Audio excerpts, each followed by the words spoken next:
Action, chimuso chapa chaka bata foot. We set the beat. Namona iwewe, wewe iwewe. Chigo, dada, kana dada, ninenge dada. Africa, ilikutomboda uka private talk, private session. Wandilatita mango mavara pataitaga conversation. Ukona inini newe kudara spark combination. I just hope and pray hapa iteka situation. Ipapa ukona kana nyaya tacho zikafambirana wangu ndokuda paduze pangu kuitange mumburi wangu. Uri nyungu dutso ya moyo wangu wandinzwa kandoda kuti uwe wangu. Une voice rinobowa zvinonaka, une nyemwerero nogonongo buda mukaka, une step inofisu ravakamaka, dai uri wangu. Ndiri kutomboda uka private talk, private session. Wandiratidza mamwe mavara pataitaga conversation. Ukona inini newe kudara spark combination.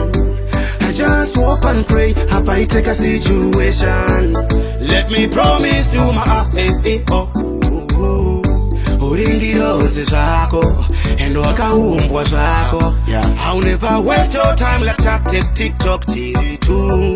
Wandita ndidene zvako iwewe nezvinhu zvako. Ukona ndiri kutomboda uka private talk, private session. Wandiratidza mamwe mavara pataitaga conversation. Ukona inini newe kudara spark combination. I just hope and pray hapa iteka situation. Ipapa ukona kana nyaya tacho zikafambirana wangu ndokuda paduze pangu kuitange mumburi wangu. Uri nyungu dutso ya moyo wangu wandinzwa kandoda kuti uwe wangu. Une voice rinobowa zvinonaka, une nyemwerero nogonongo buda mukaka, une step inofisu ravakamaka, dai uri wangu. Ndiri kutomboda uka private talk, private session.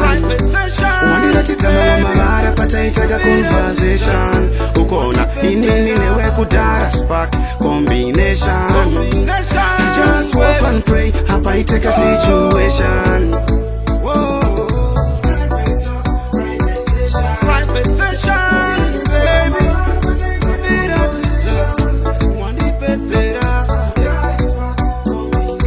Combination,